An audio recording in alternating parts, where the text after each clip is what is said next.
Hey guys, tonight we wake up somewhere very wrong. Your eyes blink open to soft filtered light, not through glass but through reeds, loosely woven to keep out the mosquitoes and not much else. You're lying on something that crunches faintly when you shift. Woven rush mats maybe. Smells like lake water, dust and wood smoke, with just a trace of something spicy. Welcome to Tenochtitlan, the beating, impossible heart of the Mexica world. It's barely past dawn, and already the air feels alive, buzzing, murmuring, sizzling just out of sight. And you, dear traveller, are definitely not supposed to be here. You try to sit up too fast and smack your head on a low wooden beam. The room spins. Someone outside yells in Nahuatl. Somewhere far off, a conch shell bellows. You might have been safer waking up in a volcano. So, before you get comfortable, take a moment to like the video and subscribe, but only if you genuinely enjoy what I do here. And drop a comment with your location and what time it is where you're watching, just so we all know who else is wide awake tonight. Now, dim the lights, maybe turn on a fan for that soft background hum, and let's ease into tonight's journey together. Your host is absent, maybe gone to the lake, or maybe sacrificed. Who knows? You shuffle toward the opening in the reed wall, no doors here, and emerge into a small courtyard, neatly swept, ringed by tiny rooms, like one big family sleepover. Stone tools hang from pegs. Maize is piled in baskets. A duck waddles by with purpose.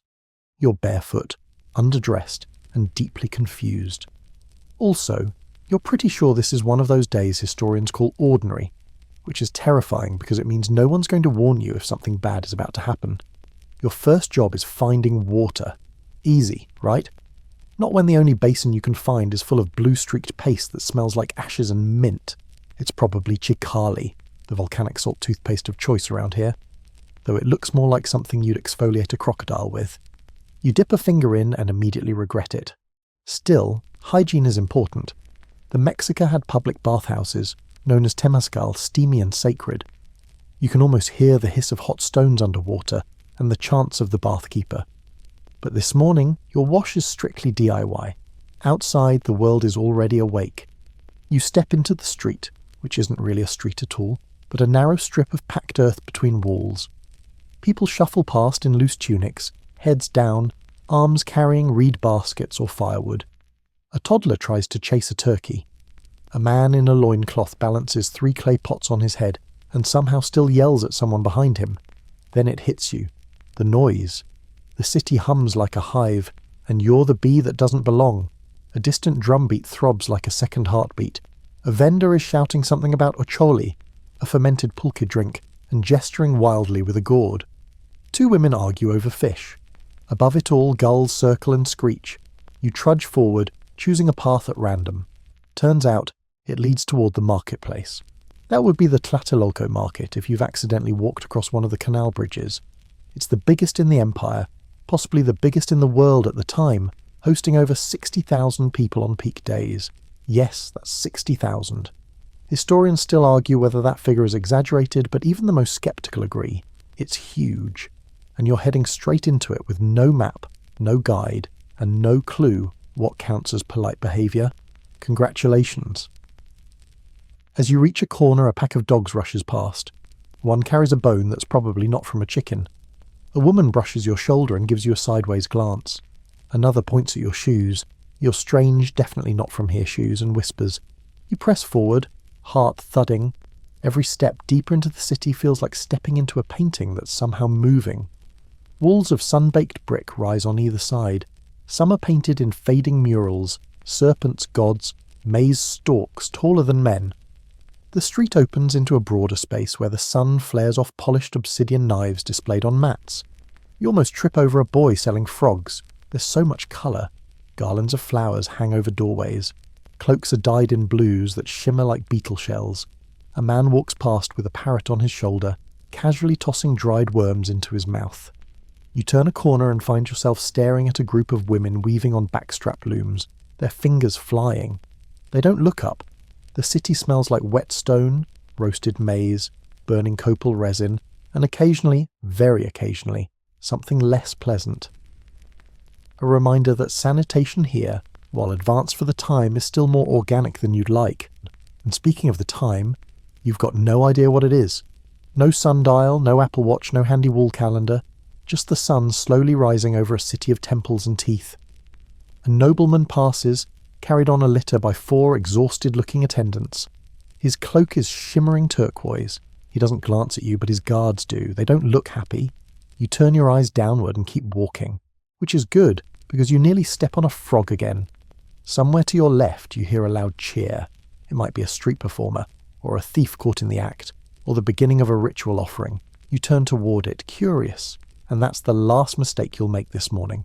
The cheer rolls over you like a wave, and you hesitate. Just long enough for a group of runners to barrel past. Barefoot, feather-capped, and moving like streaks of sunlit paint, they part the crowd with sharp shouts and swinging arms. You nearly get trampled by the last one, who tosses a glance your way that could peel bark off a tree. You're standing at the edge of a courtyard now, if you can call something the size of a sports arena a courtyard. The ground is stone, warm under your soles and dotted with baskets, tarps and makeshift stalls. It's early, but already the market is pulsing with life. To your left, a woman fans coals beneath a clay griddle, flipping discs of masa into soft tortillas. She gestures to a bowl beside her. Amaranth cakes, probably sweetened with honey, and maybe insect protein if you're lucky. You try to look grateful and non-threatening. She wrinkles her nose and shoos you away. You're in the wrong part of the market. This is where early morning business happens, where deals are made in silence, through subtle hand signs and weighted stares. No jokes, no tourists, no browsing. A man nearby is selling obsidian blades that look like they could split sunlight. Another offers a pile of red-streaked feathers he's brushing like they're sacred. Spoiler, they might be. You back out slowly and trip, of course, over a low wall. That's when you meet the courtyard's true rulers, the creatures. You fall forward onto a stone slab and freeze. Inches from your face, a small damp creature blinks. It has gills.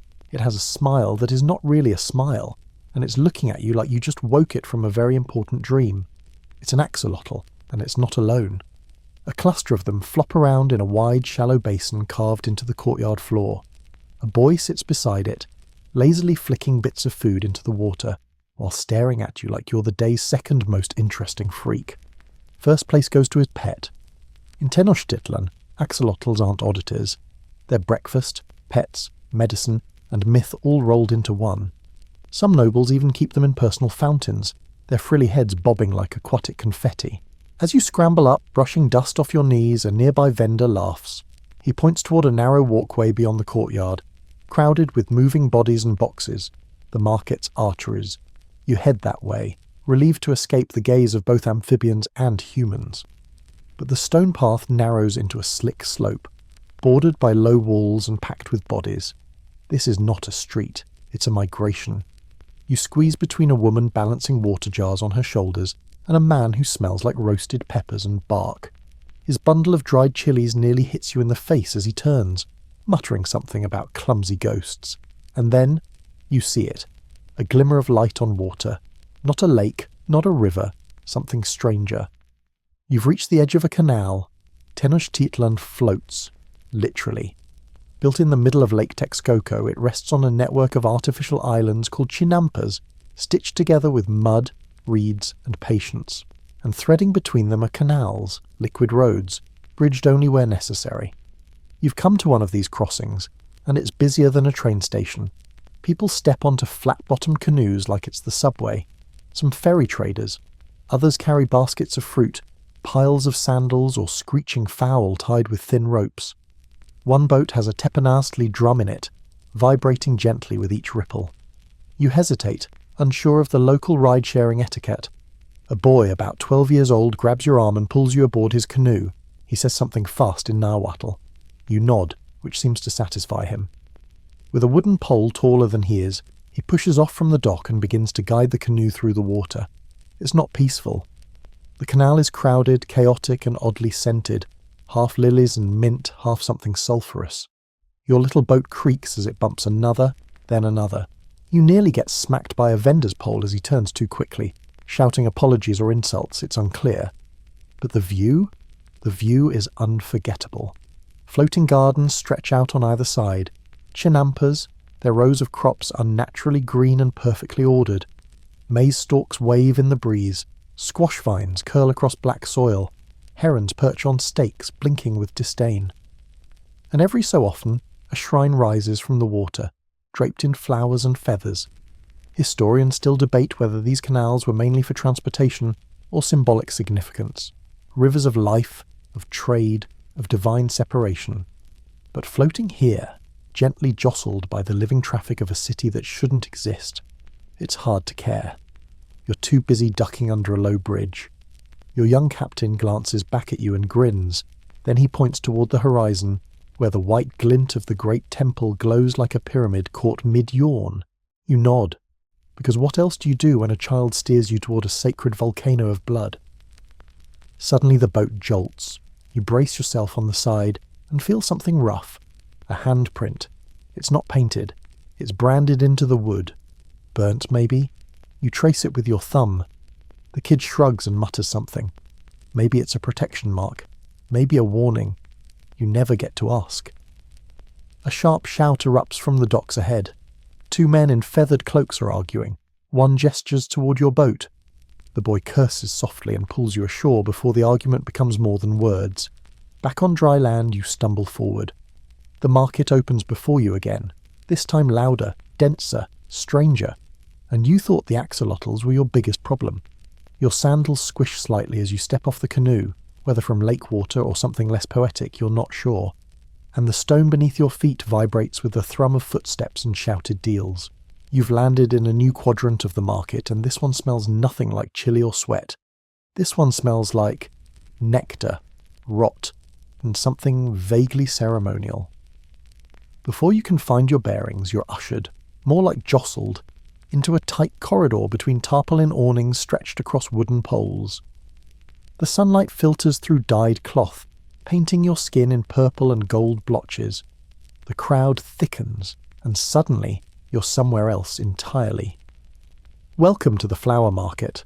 It's not a gentle place. You might have pictured drifting petals, tranquil bouquets, and hummingbirds hovering dreamily. Nope. You're in a jungle made of perfume and pollen, elbowed between men carrying bundles of marigolds that brush your ears, women threading necklaces from crushed lilies and cacao beans, and hawkers shrieking the virtues of their orchids over each other.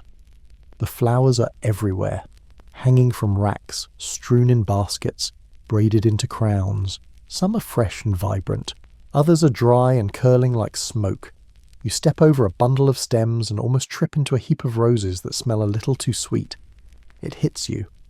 Not all of these are here to be sold. Some are offerings. The market isn't just commerce, it's sacred. Everything here can be used in a ritual, and everything, including you, is being watched. A woman with painted lips beckons you over. Her stall is less colourful than the rest, mostly whites and pale greens. She crushes a leaf between her fingers and wafts it toward you. For calm, she says in halting, accented Spanish, anachronistic and impossible. She might be talking to your subconscious, or just your expression. You lean in and sniff. Big mistake. It smells like crushed mint and pepper, and almost immediately your sinuses open in what could best be described as a flower-based exorcism. Your eyes water, your nostrils burn. You cough, and now half the market's staring at you like you just offended a rain god. The woman shrugs. Too strong for traveller. Then she holds up a vial the size of your thumbnail. It glows faintly. Teotl scent, she whispers, made for gods. You decline politely, very politely, because behind her you see what you hadn't before, a woven mat decorated in jaguar patterns and covered with burning cacao, feathers, and little obsidian figurines. Altars.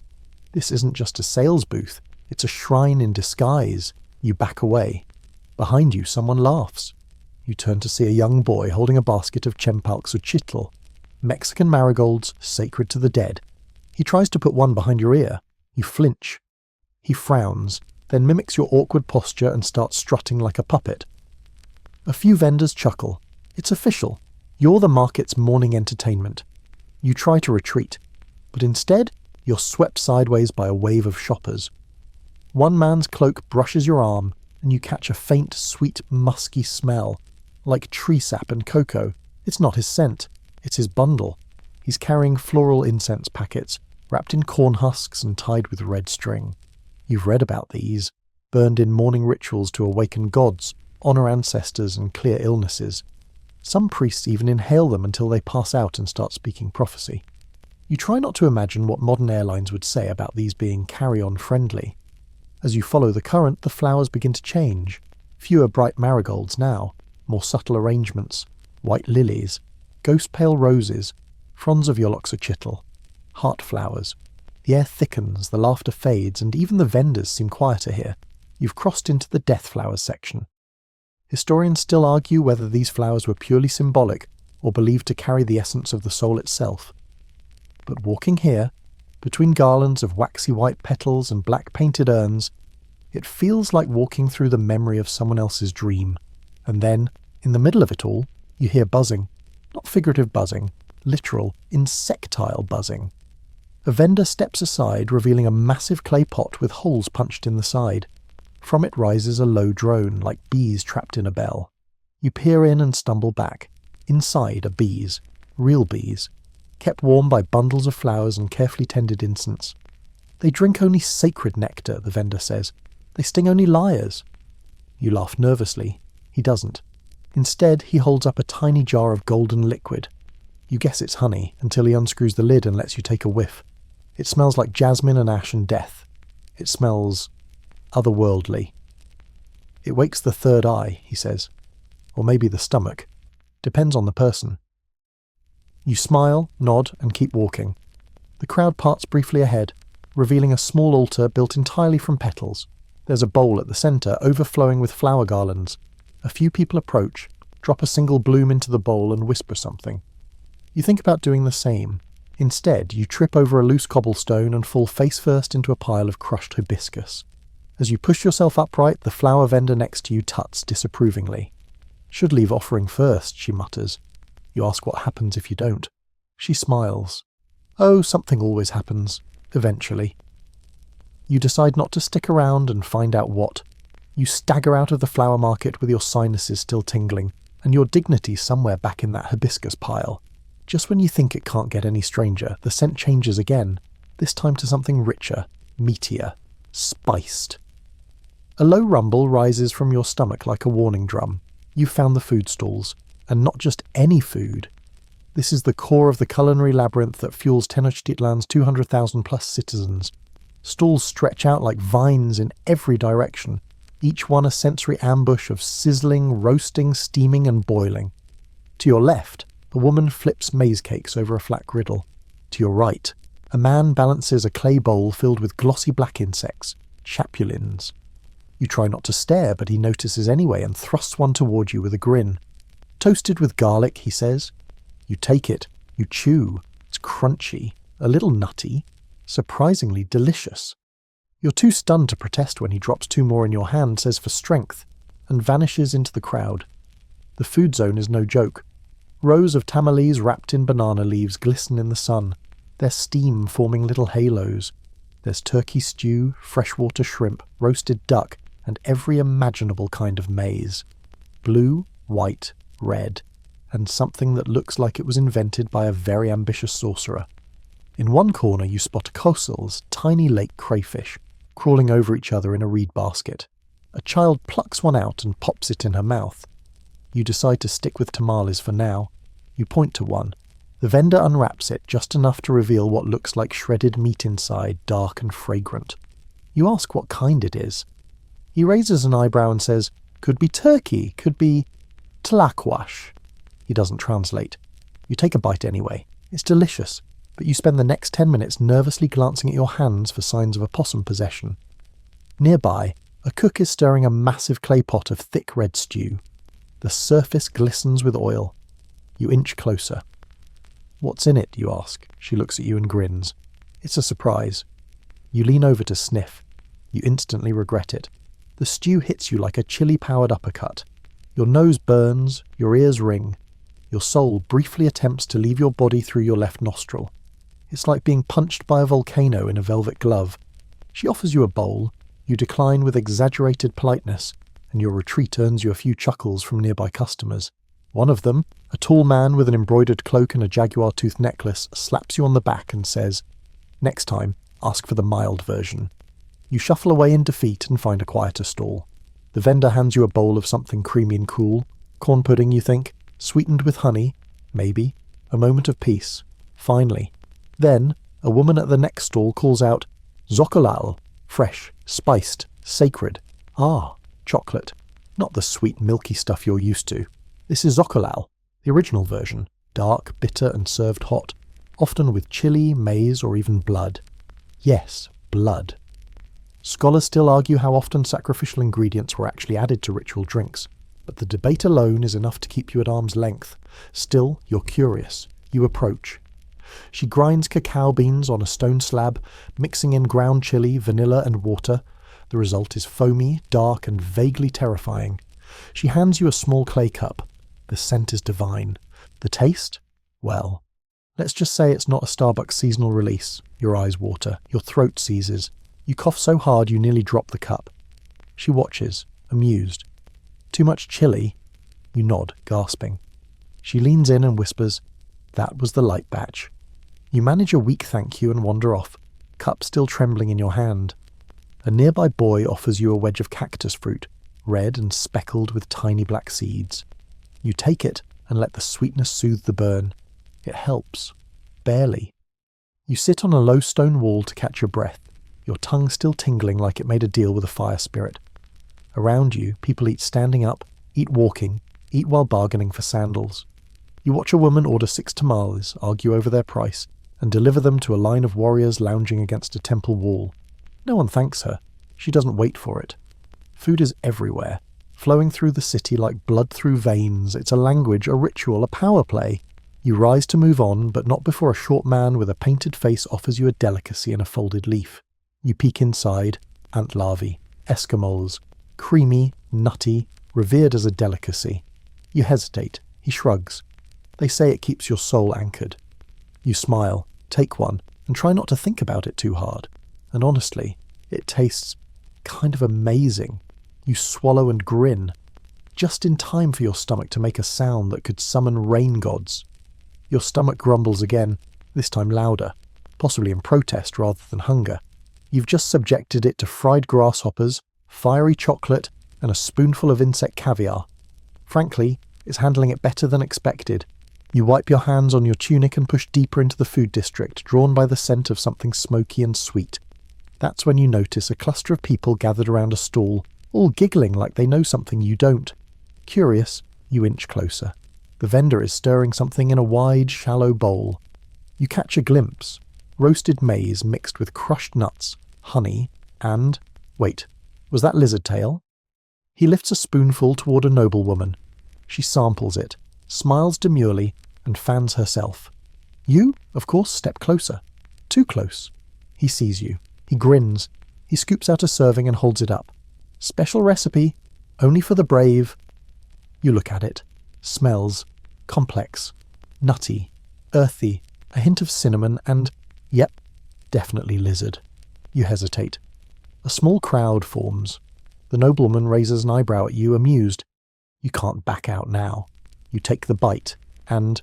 Okay, your taste buds light up like festival torches. It's smoky, sweet, oddly creamy and chewy in a way that suggests tail rather than tendon. You chew slowly, eyes wide, trying not to wince. Everyone watches. You give a thumbs up. The crowd cheers. The vendor bows theatrically, and somewhere deep in your soul, a tiny voice screams, "What are we doing?" You retreat before the next surprise dish finds you, and turn into a narrow corridor of market stalls. This one dimmer, quieter, edged in deep reds and golds. The scent changes yet again. This time, it's chili. Pure, potent, and ready to ruin your life. You've entered the chili quarter. Everywhere you turn, there are piles of dry red pods, strings of green chilies hanging like garlands, bowls of ground powder in hues from blood orange to nightshade black. You sneeze instantly. It's like walking into a weaponized spice rack. A woman waves you over with a ceramic cup. You recognize it immediately. Chili xocolatl again, but darker, more ominous. Extra strength, she purrs. You decline, wisely. A man nearby bites straight into a green chili and sighs like he's taking communion. You make accidental eye contact and he offers one. You shake your head. He nods respectfully. It's the closest thing to diplomacy you've achieved all day. There's a stall ahead labelled with a painted image of a skull spewing fire. Not comforting. But you step closer. Inside you see mortar after mortar filled with pastes. Red, yellow, deep black. The vendor explains with gestures and cheerful miming that these are chili blends for warriors, applied to food, sometimes applied to wounds, once, famously, applied to someone's feet as punishment. Historians still argue whether that story is real or just a spice seller's sales pitch, but either way, you don't want any samples. Then, just when you think the pepper gauntlet is over, a child scampers up and hands you a tiny, innocent-looking chili, wrapped in a corn husk like candy. You try to return it. She insists. It would be rude not to. You pop it in your mouth, and regret is immediate. It's not hot. It's nuclear. Your eyes water. Your skin prickles. Your tongue is staging a coup. You can feel colours. Someone nearby is laughing so hard they almost drop a tamale. You wave your hands, wheezing through the burn. The girl just shrugs and walks off like a tiny assassin. You manage to find a vendor selling aguamiel, honey water, and down half a gourd. Sweet relief, brief, but sweet. You stagger away from the chili district, your mouth still throbbing like it got hexed by a sun priest. And then you see her, a noblewoman in a shimmering red cloak, laughing behind a hand fan, watching you with curious amusement. She's flanked by 2 guards in elaborate headdresses and a servant carrying what appears to be a chili bouquet? She nods toward you and says something to her entourage. They laugh. You smile weakly and bow, mostly because you're not sure your legs will keep you upright much longer. She tosses something to you. It's a small pouch, made of fine woven fibre. Inside are dried herbs and, yep, dried chili seeds. A gift? A warning? A challenge? Hard to say. You nod again, tuck the pouch away, and flee. The crowd thins. The smells shift once more, away from chili, away from sugar. Something new is ahead. Something feathery.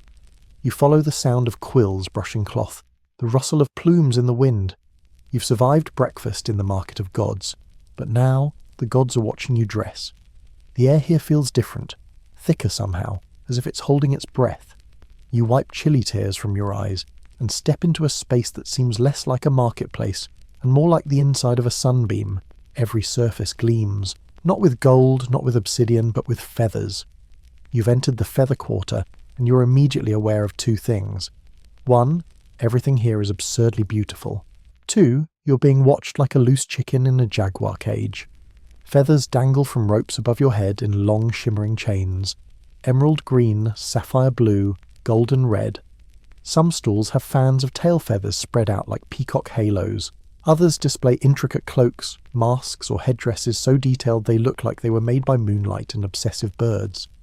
A man struts past you in a full feathered cape that swishes as he walks. People part for him. You try not to gape. The cloak is clearly made with quetzal feathers, green so iridescent it looks painted by gods. Those feathers were more precious than gold, and owning them without permission. Technically illegal. You're pretty sure your dusty tunic doesn't meet the local fashion code. A vendor spots you. He stands beneath a parasol made of scarlet macaw plumes, arms folded, eyes sharp. You want feathers? He asks. You start to nod, but he interrupts. Fit for a noble, or just pretending to be one? You stammer. He smiles thinly. Not friendly. More like a lizard sizing up a bug. He reaches under his counter and pulls out a headdress. It's magnificent. Woven reeds form the base, layered with hundreds of feathers that glow like wet ink. Green, blue, purple, tipped with tiny gold beads. You're afraid to touch it. He sees your hesitation. Not for sale, he says, only borrowed. You ask, borrowed for what? His smile widens. Ceremony, or something like it.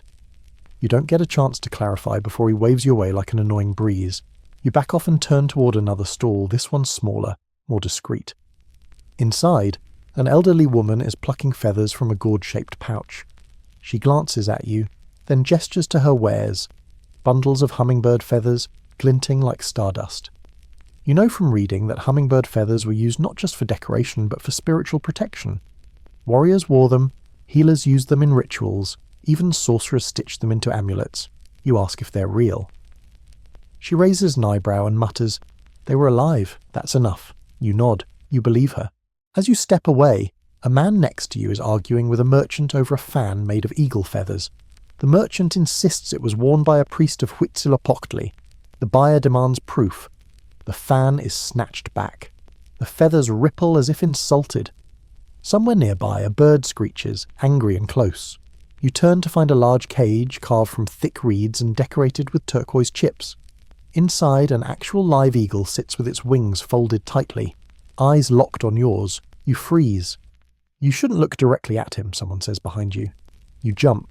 A young woman, cloaked in brown and carrying a scroll made of bark paper, gestures toward the bird. He remembers faces. You ask if it's a pet. She shrugs. More like a co-worker. You nod slowly, unsure if that's a joke or a warning. The bird blinks once, slowly. You back away. You squeeze between stools, hoping to find somewhere less intense. Instead, you find yourself in front of an entire wall of masks. Festival masks, war masks, ceremonial masks, most feathered, all menacing. Some have beaks. Others have mirrored obsidian eyes. One has human teeth. You edge around them. Behind a curtain of feather boas, yes, apparently even ancient death empires had feather bows, you spot something glowing. You peek in. It's not glow. It's shimmer. A feather worker is applying liquid resin to a new cloak, causing the feathers to darken and shine like oil. The piece hangs from a wooden frame, half finished. You can see the pattern already. Swirling suns and jaguar spots. It's mesmerizing. The artisan looks up. His face is streaked with blue dye, his fingers stained from mixing pigments. He says, "Want to see how it ends?" You do. He gestures for you to step back. Then he lifts a bundle of bright orange feathers, dips them in resin, and begins pressing them into the cloak. Each feather overlaps with the next, just so, creating depth and movement. You realize it's not just decoration, it's animation. When the cloak moves, the feathers will ripple like fire. When still, it will look like a god paused mid-stride. This isn't fashion, it's living art. You thank him quietly and back away. But as you re-enter the main walkway, another vendor catches your eye. This one grinning, eyes alight with mischief. "Looking for something special?" he asks. You hesitate. He takes that as a yes. He pulls out a headdress, smaller than the others, simpler, but strange. The feathers are dark, almost black with green sheen, and there's a single blue stone embedded in the front. He leans in. Fit for a god who walks among men. You're about to refuse when you feel it, an odd pull. The feathers flutter, though there's no wind. You blink, and suddenly you're surrounded. A circle of vendors, silent, watching. They've seen something on you, or maybe in you. You hand the headdress back. They nod, and just like that, the tension breaks. You're allowed to pass. You exhale, clutching your little chili pouch like it might protect you from the next weird encounter. Spoiler, it won't. You duck under a swaying canopy and emerge into a different kind of stillness, one that prickles the back of your neck. Gone is the chatter and clatter of the feather quarter. This place hums with low voices, eyes that don't blink, and the kind of tension that makes you instinctively lower your voice. Welcome to the precious things zone. Not golden jewels, but power wrapped in colour, weight, and mystery. Turquoise glints from every direction, and polished obsidian gleams in ways that feel less like light and more like warning. You step carefully. A mat lies before you, woven with snakes and stars. On it, a man sits cross-legged behind a low table, polishing what appears to be a small mosaic mask. Tiny turquoise tiles form the face of a jaguar, its eyes set with shining shell. It's beautiful. It's terrifying. He doesn't look up, but he speaks. "This one's not for you." You take a respectful step back. Your reflection wobbles in a bowl of dark water beside him, rippling as if it heard him too. Behind you, a woman gasps.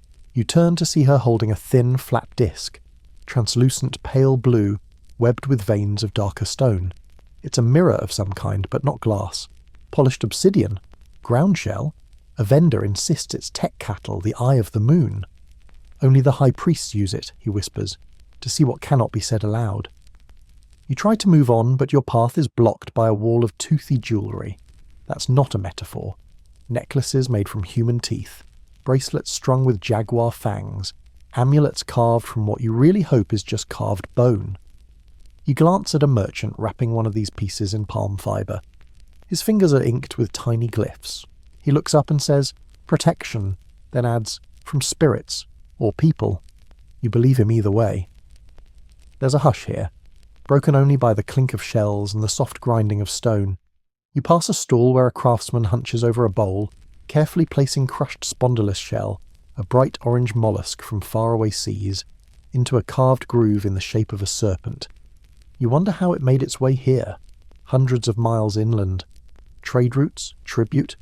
Historians still debate just how far the Mexico trade network stretched, but artifacts from as far south as Panama and as far north as Utah have been found in these markets. Makes your Amazon Prime look lazy. You slow as something catches your eye, a display of miniature jade masks, each barely the size of your palm. Faces stare up at you, stylized and expressionless. Some have closed eyes, others have wide open mouths. You ask what they are. A vendor, old and bird-like, replies without hesitation, "Gods in waiting." You blink. "Made to remember dreams," she says, "or to trap them. Depends on who's dreaming." You nod and edge away. Nearby, a merchant rolls out a cloth covered with glyph stones, small flat discs etched with symbols. You recognize a few: maze, water, serpent. One is just a single eye. He sees you looking. "Want yours?" he asks. You shake your head. He flips one over and shows you the back. It's blank. "Still time," he says. You're not sure if he's offering a reading or a threat. Then, from across the square, a man calls out. He's tall, wrapped in a cloak stitched with bits of turquoise. He waves you over. At his feet are items that make your skin crawl. An obsidian blade shaped like a feather, a headdress rimmed in tiny skulls, some human, some not, and in his hands a jade knife, long, narrow, and still faintly stained. You ask if it's ceremonial. He grins. "All knives are ceremonial," he says. "Some just get more. Use." You try to smile. You fail. You spot something that looks familiar, a necklace of large green beads, almost comforting. The vendor says, "Malachite, good for the blood." You ask how much it costs. 2 cacao beans. You reach into your pouch and realize you have exactly none. The vendor snorts. "Come back when you're less poor." You're starting to think even your presence here might be considered debt. A voice behind you speaks suddenly. "That one's cursed." You turn. A girl no older than 12 points to a turquoise ring nestled on a mat.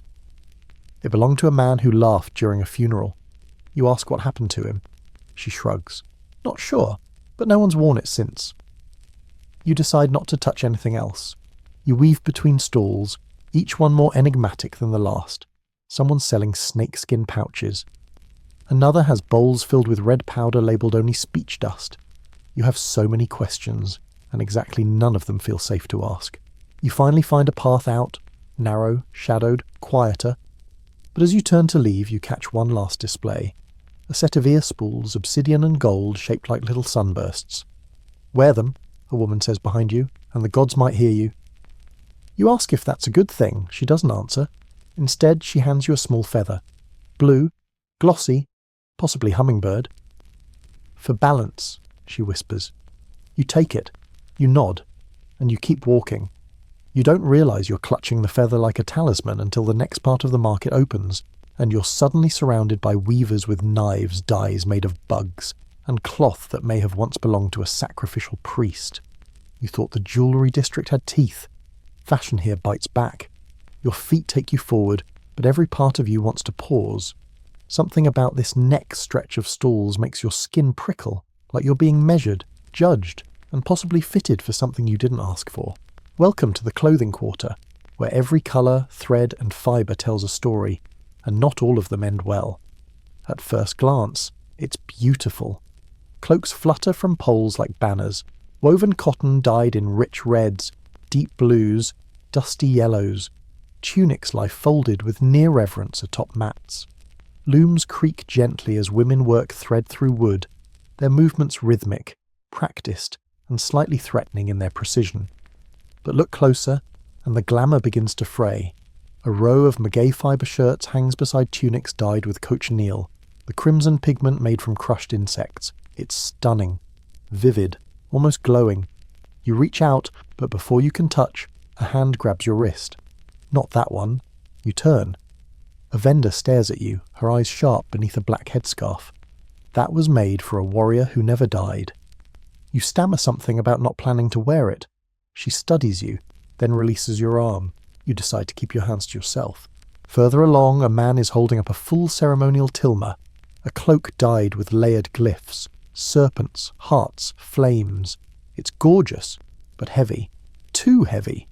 You suspect it was designed less for walking and more for standing very still while being worshipped or sacrificed. Someone behind you whispers, "That's what the high priest wore just before the eclipse." You step back. You find yourself beside a pile of neatly folded skirts, or xocolatl, patterned with geometric designs and what looks like teeth. Literal rows of white teeth woven in outline across the hem. A woman nearby laughs softly when she sees your face. Symbol of protection, she explains, or aggression. Depends who's wearing it. That seems to be a theme here. Everything means something, and everything can also mean its exact opposite. You pass a display of headbands wrapped in dyed feathers. A sign next to one says, "Repels storms." Another says, "For birthing strength." The third simply reads, "Worn during last rites." You keep walking. At a booth covered in folded fabrics, you spot something strange. A cloak with 3 sleeves. You ask the vendor why. "For dancers," he says, "or those who need help fighting off spirits." You don't ask which spirits, or how helpful a third sleeve really is. Behind you, a man is arguing with a customer over a garment made of cactus fibre. The customer wants it for a festival. The vendor insists it was made for mourning. "You'll attract the wrong kind of attention," he says flatly. The customer leaves, slowly. You find yourself facing a stall that's oddly quiet.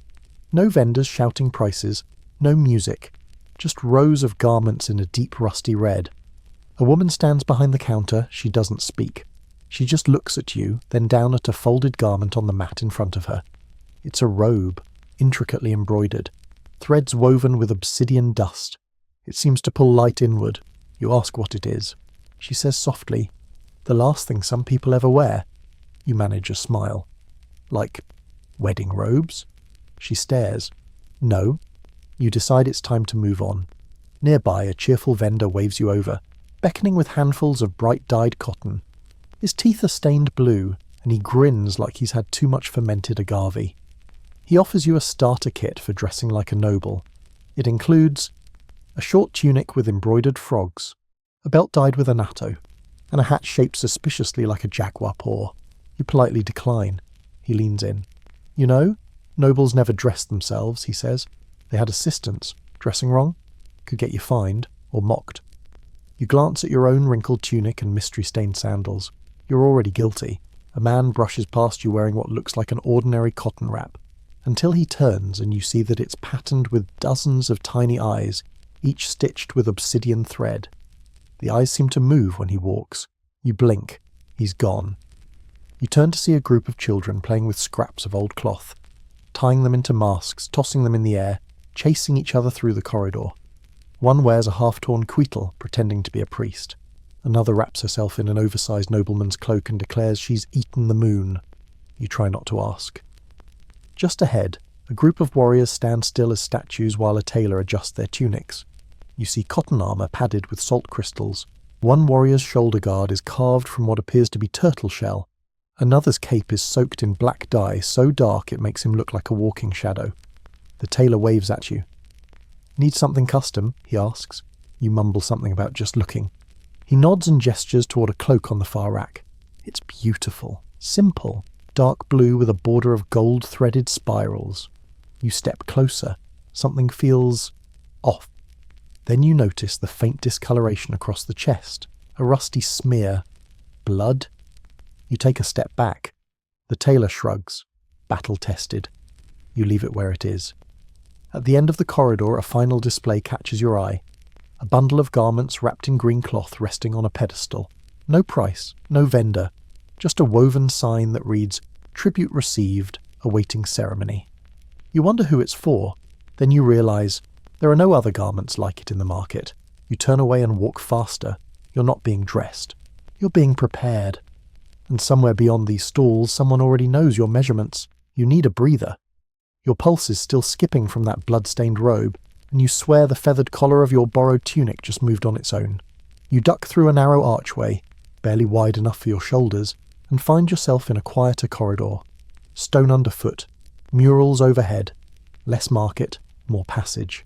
You exhale, and immediately step on something woven. Crunch. You lift your foot slowly. Beneath it is a mat, one of those hand-woven reed floor pieces, but not just any mat. It's painted with glyphs in red and black, each edge wrapped in delicate jade beads. Probably sacred, possibly cursed, almost certainly not meant for your sandals. A voice barks from your left. Tribute violation. You freeze. A teenager in elaborate sandals and a cloak too large for his frame steps into view, flanked by two slightly younger assistants carrying ledger boards and pouches of cacao beans. He looks about 15. He also looks like he's been waiting all morning to ruin someone's day. That someone is now you. You attempt to explain that you're not from around here. He waves a hand dismissively. Matt was ceremonial. Stepping on it implies acceptance of offering terms. He points to the glyph at the centre. 2 maize stalks crossed over a drop of blood. That's a Tlatelolco mat. Purification mat. You owe 10 cacao beans. You check your pouch. Still empty. You try smiling. He is not the smiling type. He sighs dramatically and writes something on his ledger board. No payment. Noted. You'll be marked as in debt. You ask what that means. His grin is pure glee. Future tribute. Random enforcement. Surprises. You nod solemnly, as though this is perfectly reasonable and not the beginning of an administrative nightmare. He hands you a small tag made of bark paper tied with red string. It reads, Debt acknowledged, awaiting fulfillment. You're now officially a participant in the tribute economy. Fun. You slink past him, clutching your bark tag like a parking ticket, and return to the wider walkway. You're now in a less glamorous part of the market, still active, still loud, but full of the mundane business of exchange. Not gifts, not worship, just logistics, crates of maize, bundles of firewood, strings of dried fish. You pass a man weighing avocados with a system of stones and balances. Another is counting cacao beans into a pile like a medieval accountant. A sign above his booth reads, 2 beans per squash, 10 for chili paste, no change. It's mesmerizing. You've read that cacao beans were currency here, used alongside other barter systems, and in this moment, it's absolutely clear. People haggle not in silver, but in beans. Wealth is aromatic and pocket-sized. A group of messengers dashes by, each with a staff topped in obsidian, possibly runners, possibly officials. One drops a scroll.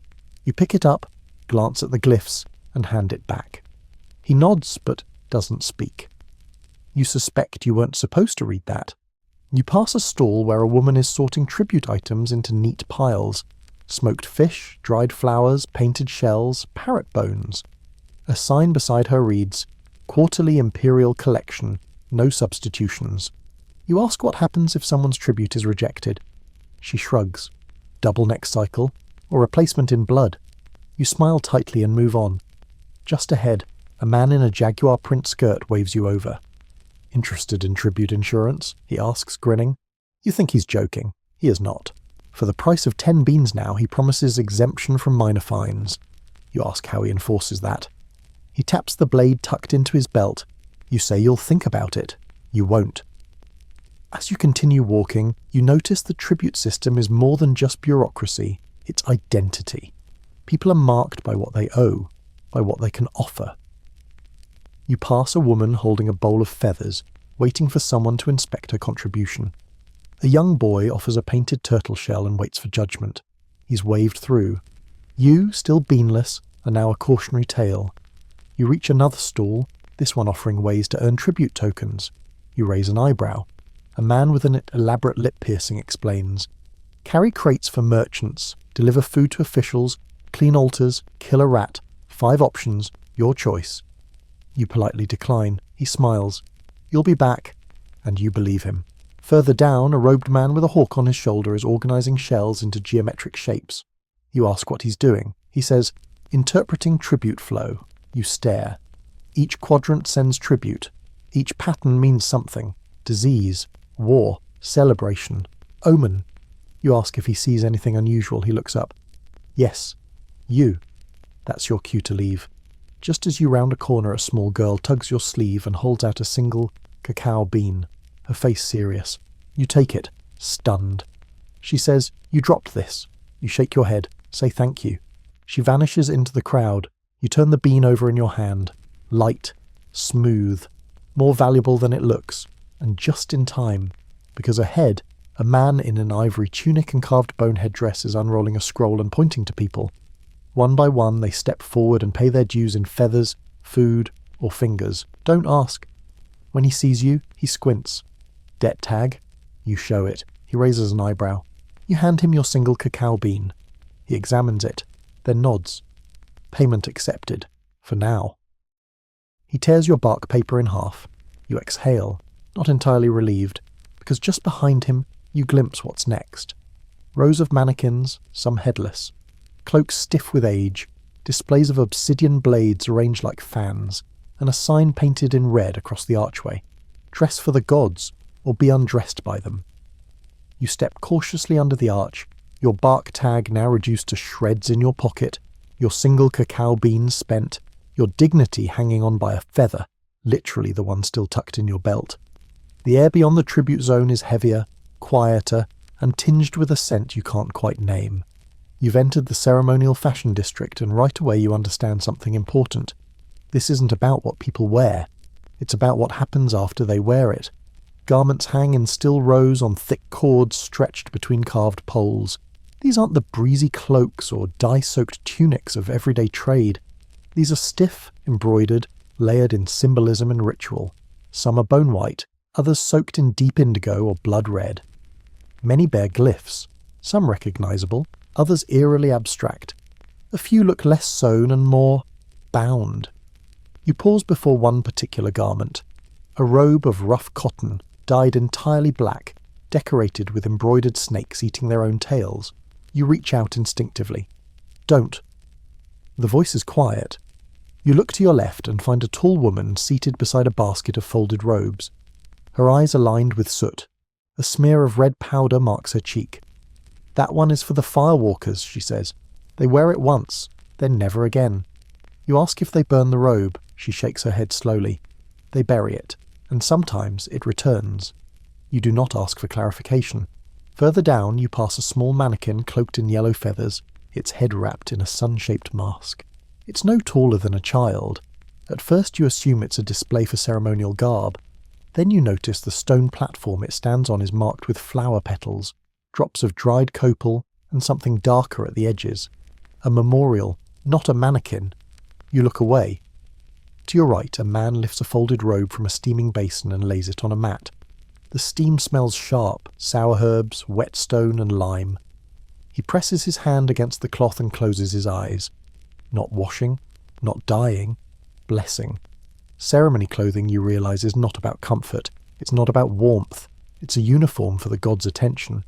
You pass a stall offering masks, not feathered this time, but painted clay and leather.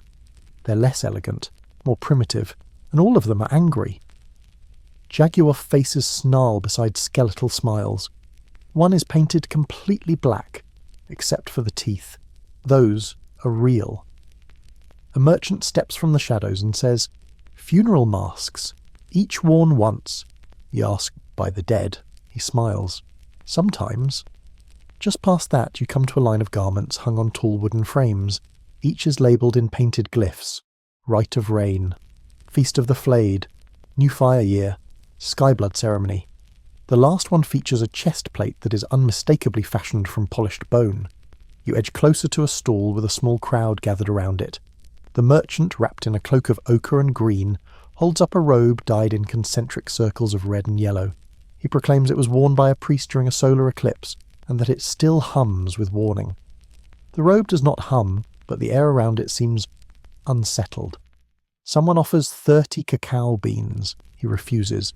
It is not for sale. It is waiting. You do not ask what it's waiting for.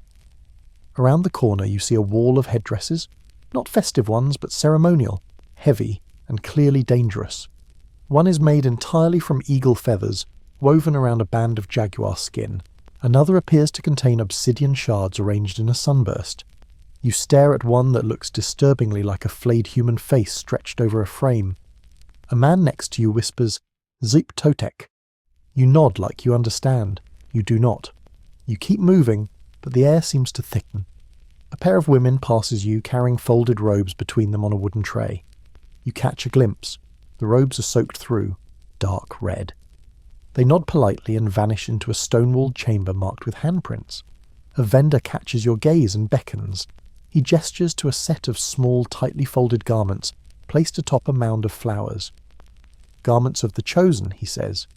"Chosen for what?" you ask. He tilts his head. "Chosen by the gods." You step back. Someone behind you mutters a prayer. You pass a cloth with long tassels and embroidered spirals. Your eye catches a repeating glyph along the hem. It's the calendar symbol for death. Another robe nearby is stitched with images of frogs, stars, and maize. You pause, thinking it's less ominous, until you realize the stars aren't stars. They're eyes. Watching eyes. The vendor simply says, "That one saw the end of something." You don't ask what. At the final row of garments, you find one that is unmarked. Simple. No feathers. No beads. Just a plain cotton robe, bleached so white it hurts to look at under the midday sun. It rests atop a pedestal, surrounded by burnt incense sticks. A sign beneath it reads, "For the sacrifice that is not seen." You're not sure what that means. You're very sure you don't want to know. As you exit the ceremonial quarter, a man hands you a folded cloth. "Gift," he says, "for blending in." You unfold it. It's a half robe dyed with jaguar spots and streaked with blue handprints. It smells faintly of copal and salt. You consider refusing, but the man is already gone. You drape it over your shoulder. It fits, unfortunately, because as you round the next bend you hear drumming. Not the festive kind, the processional kind, and the people around you begin to fall silent. The drums echo off stone and skin alike, a heartbeat you didn't ask for syncing up with your own. Boom, boom, boom. Then silence. Then another deep rumble, this one close enough that your chest flutters. You step into a courtyard, wide, stone-lined, rimmed with carved pillars and narrow awnings that seem to lean in, watching. People are gathering here, some in silence, some murmuring softly. A few are laughing, but the kind of laughter people use when something is about to happen, and no one wants to be the first to look scared. A man with face paint in the shape of a hawk's beak stands at the centre, motionless. Beside him, a fire pit, a stone basin of black water, and a bundle of tools that look disturbingly sharp.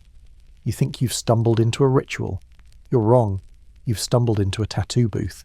Or at least the pre-Columbian version of one. The hawk-faced man finally moves, selecting a stingray spine from the bundle. Not a needle, a literal stingray spine. He dips it into a bowl of dark blue pigment. You can smell the ink, charcoal, soot, and a hint of crushed orchid. It looks thick, ancient. A boy steps forward, maybe 12, maybe younger. He says nothing, just kneels and bares his back. With astonishing speed, the man begins tapping the spine into his skin, using a piece of wood to drum it rhythmically. Tiny drops of ink bloom under the surface. The design is stars, a belt of constellations winding down the spine like a snake. You realise you're holding your breath. You're not the only one. A crowd watches silently, admiring, maybe jealous, maybe nervous. You edge to the side and spot a small table to the left, covered in glyph samples, skulls, maize stalks, flames, hands with eyes in their palms. Each one etched into thin bark paper with a note below. One reads, "For endurance," another, "For rebirth," a third, "So they'll remember you when the blood washes away." You're still digesting that when a young woman approaches the table. She's wrapped in a robe painted with water serpents. Her hair is braided with pieces of obsidian. She selects a glyph, a single spiral. The note says, "The long journey." You ask the tattooist what it means. He shrugs. "She's pregnant?" You nod slowly, pretending you knew that. The spiral design, he explains, isn't just decorative, it's meant to guide spirits through pain, birth, war, death. Most tattoos here are not about beauty. They're messages to the gods, to your ancestors, to whatever might be watching from behind the mountains or beneath the lake. One man near you has a chest covered entirely in teeth glyphs. When you glance too long, he catches your eye and grins. "They're not mine," he says. You decide to move along. Another booth offers scarification. A row of obsidian blades, smaller than your pinky, lies neatly arranged beside a jar of something that smells like burning rainwater. You don't ask. A woman next to you bares her shoulder as the blade traces a spiral into her skin, not cutting deep, just enough to raise the surface. You ask why. "Marks for the gods to follow," she says, like it's obvious. You pass a mural showing tattooed warriors mid-battle. The ink on their skin seems to shimmer in the painted sunlight. Historians still argue whether tattoos held legal, social, or strictly spiritual significance in Mexican culture. But you're starting to suspect the answer is yes, all of the above. Near the back of the courtyard is a quiet alcove, a darker corner lit by a single flickering flame in a clay bowl. Here the tattoos are different. No warriors, no serpents. These are dream glyphs, tiny designs tattooed behind ears, at the base of the neck, or just beneath the ribs. A vendor explains softly that these are not meant to be seen, only felt. So you don't forget who you were, or who you're supposed to be. You see a glyph shaped like a hummingbird pressed into a young man's ankle. Another, a bundle of maize with one stalk broken, etched along a woman's jawline. Her eyes are closed. She hums softly. The sound is wrong. It vibrates the back of your teeth. You leave the alcove quickly. Back in the main square, the boy with the constellation tattoo is now standing, arms outstretched. His back glistens with ink and blood. People pass by nodding. One person leaves a single flower at his feet. Ritual complete. You're almost out when the tattooist calls out to you. "You should mark the journey," he says. You shake your head. He smirks. You're already marked. You just haven't looked. You hurry off, only to find your path blocked by a wall of people forming a slow-moving line. Ahead, smoke rises in rhythmic bursts. It smells like sweat, heat, and eucalyptus. You've reached the steam chambers, and if you thought a stingray spine was the scariest thing you'd meet today, wait until you're naked, boiled, and being gently scolded by a stranger with a bundle of herbs. You shuffle forward in the slow-moving line, inhaling thick wafts of heat-laced air that smells like wet stones, eucalyptus, and someone's recently boiled sins. You're now entering the Temazcal zone, the steam bath chambers of Tenochtitlan, where body, spirit, and all your remaining pride go to sweat things out. It begins innocently enough. A small clay basin holds smouldering coals, ringed with sprigs of herbs, epazote, copal, and something sharp that stings your nose. An elderly woman stirs it with a wooden paddle, releasing more vapour into the air, then points to a narrow entry, where the smoke curls like a beckoning finger. You duck in. Inside, it's dark, damp, and intimate, like the inside of a sacred oven. The air clings to your skin. The walls are curved, plastered with lime, and etched faintly with glyphs. Some familiar, some not. There are no windows, only small clay oil lamps casting soft flickers across sweating faces. There's already a group inside, all seated on woven mats around a mound of stones glowing red at the centre. A man with a long braid and painted cheekbones tends to them, pouring infused water onto the stones, which hiss with the anger of a dozen tiny gods. The temperature spikes. You sit slowly, unsure if you're expected to chant, confess, or just melt. No one speaks, only breath, deep, slow, synchronized. Then someone exhales, loudly. A woman across from you releases a sound somewhere between a sigh and a sob. No one flinches. The steam is making your fingers go numb, your ears buzz, you taste minerals on your tongue. There's something primal about the space, like a womb made of heat and memory. The bathmaster hums low, rhythmic tones and begins swinging a bundle of wet herbs through the air. They slap lightly against arms, shoulders, thighs.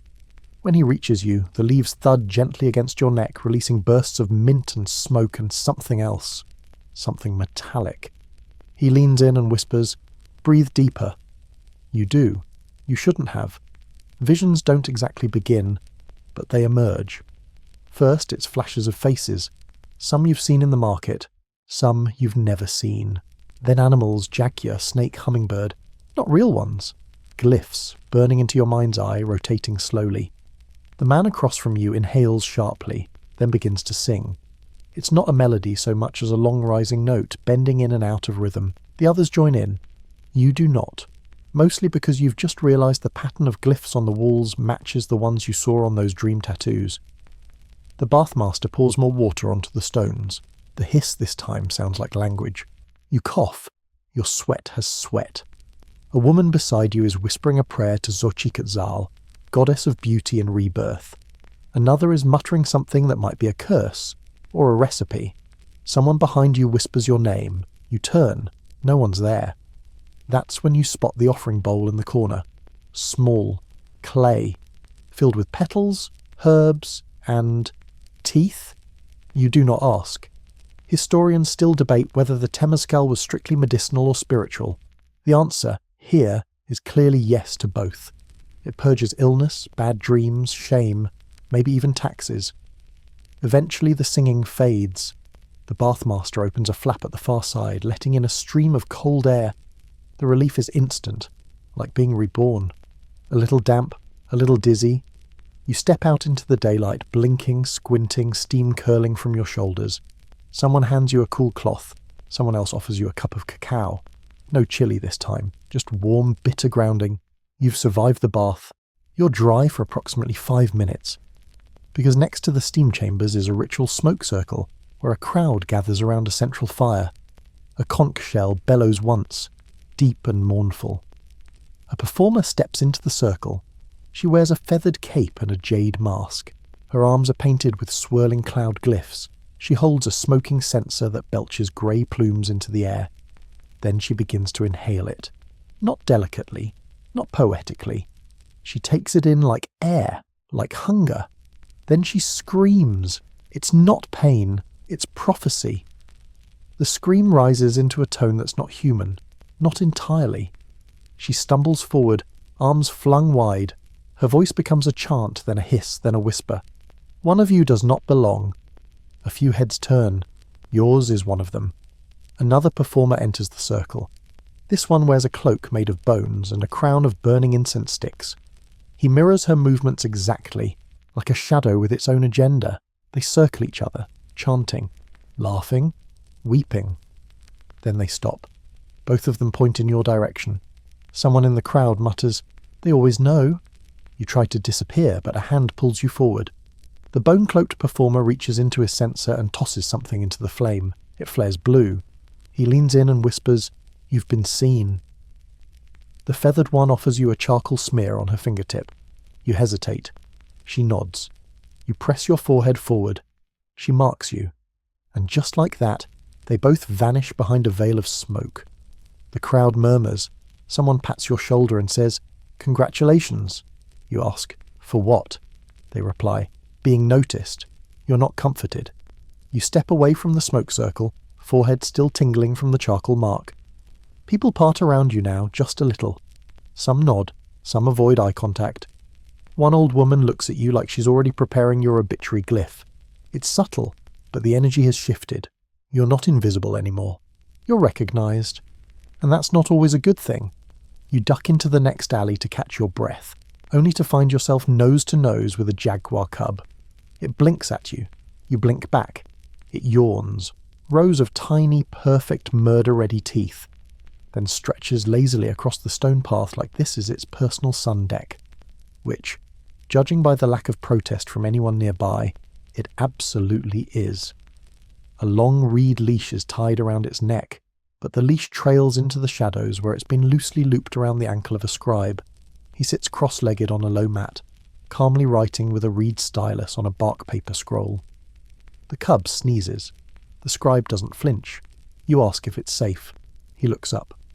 "For me?" "Yes." You nod. He gestures to the cub. "You may pet her." You hesitate. He shrugs. Or not. She's not hungry right now. Not hungry yet, you think, but you crouch down and offer a hand. The jaguar sniffs, then swipes at your wrist. Playfully, you hope. Her claws barely graze your skin, but you get the message. You're a toy, not a threat. At best. She's a gift from a tributary province, the scribe explains. A diplomatic offering, like obsidian, or salt, or daughters. You raise an eyebrow. He smirks. The jaguar smells better. You glance at his scroll, rows of elegant glyphs in long vertical columns. You ask what he's writing. He tilts it toward you.